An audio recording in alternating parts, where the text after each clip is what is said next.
Assalomu alaykum aziz o'quvchim, mani kanalimga xush kelibsiz. Suratdagi ko'ylakni tikishim uchun menga 1,5 metr izmir mato kerak bo'ladi. 44-razmerdagi asos andoza qanaqa bo'lsa, xuddi shunaqa qilib ko'ylakni bichib olaman. Bo'yin o'yindisini gorizontal 7,5, vertikal 11 sm qilib ochaman. Mana bu bo'yin o'yindi, bu stoyka yoqaniki, bu esa oddiy dumaloq bo'yin o'yindisi standart razmer bo'yicha.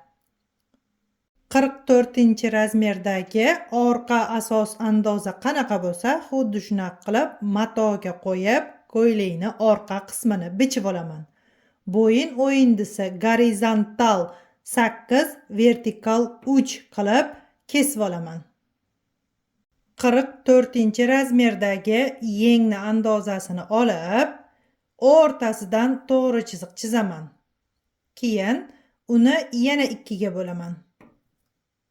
Mana shunaqa qilib 4 ta bo'lakka bo'lib oldim mana. 1, 2, 3, 4. Keyin shu 4 bo'lakni ichiga yaproqlarni chizib olaman. Mana bu chok haqqi 2,5 sm. Buni olib tashlayman. Keyin xuddi mana shu andozani matoga qo'yib, yengdagi gulli rasmini chizib olaman. 44-razmerga tikmoqchi bo'lgan ko'ylagimni oldi, orqa, yengini andozasini tayyor qilib oldim. Endi bu andozalarni matoga qo'yib, ko'ylakni bichib olsam bo'ladi. Mana chevarchilik sirlari kitobim va chok haqqi ichida bo'lgan tayyor andozalarim sotuvda Ipodrom bozorida bor. Izmir matoni yaxshilab dazmol bosib oldim. Undan keyin ipidan tortib kesib oldim. Kesgan vaqtimda gavdasi uchun 45 sm, eteğini uzunligini 60 sm, ikkinchi yarus eteğini 25 sm qilib o'lchab kesib oldim. Endi gavdalarni kesib olaman. Ko'ylakni bichib oldim. Endi tikishni boshlayman. Ko'ylakni tikishni oldidan boshlayman. Bokovoydagi ko'krak vatochkalarni chizib olganimdan keyin bo'yin aylanasidagi tomchini kasabeka bilan tikib olaman. Undan keyin bokovoydagi ko'krak vatochkasini tikib, keyin yelkasini tikaman. Bokovoydagi ko'krak vatochkani tikib, pastga qaratib dazmol bosib olganimdan keyin yelkasini tikib overlock qilib oldim. Endi bo'yinga kasabeka tikaman. Kasabekani birinchi qo'l chokida tikib oldim. Undan keyin mashina bilan tikib chiqdim. Endi dazmol bosib olaman.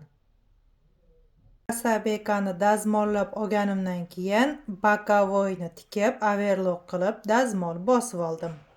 Eteğini yaruslarini bir-biriga qo'shib tikib oldim. Mana birinchi qo'l chokida tikdim, undan keyin mashina bilan tikib, overlock qilib dazmol bosib oldim.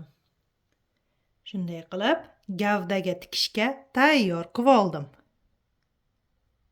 Endi ko'ylakni etagi va gavdasini bir-biriga qo'shib, belini tikib olaman. Ko'ylakni belini tikib, overlock qilib tayyor qilib oldim. Andozaga chizib olgan gulli suratini hamna qilib yengni ustiga qo'yaman va chizib olaman. Mana shunaqa qilib ikkalasini simmetrичный qilib chizib olaman. Undan keyin qizil ipdan tayyorlab olgan kasabekalarimni mana shu gulli yaproqlarini ustiga qo'l chokida tikib chiqaman. Kasabekani birinchi qo'l chokida tikib oldim. Undan keyin mashina bilan mana shunaqa qilib tikib chiqdim. Ustiga qizil ip, ostiga qora ip qo'yib, mashinada tikib oldim. Mana. Keyin dazmol bosib oldim.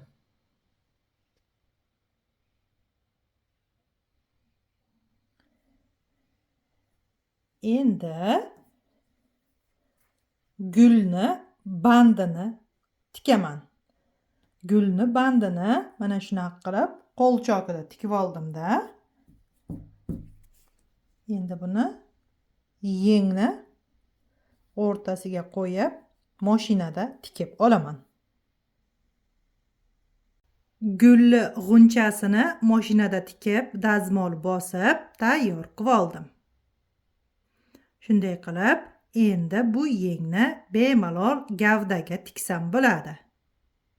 Yengni akatini gavdaga qo'l chokida tikib olaman. Undan keyin o'ng tomoniga ag'darib, simmetrичный chiqdimi, chiqmadimi shunisini tekshiraman. Undan keyin mashina bilan tikaman. Ko'rib turganingizdek, ko'ylakni tikib bo'ldim. Darsim foydali bo'lgan bo'lsa, like bosib, kommentariy yozib ketinglar.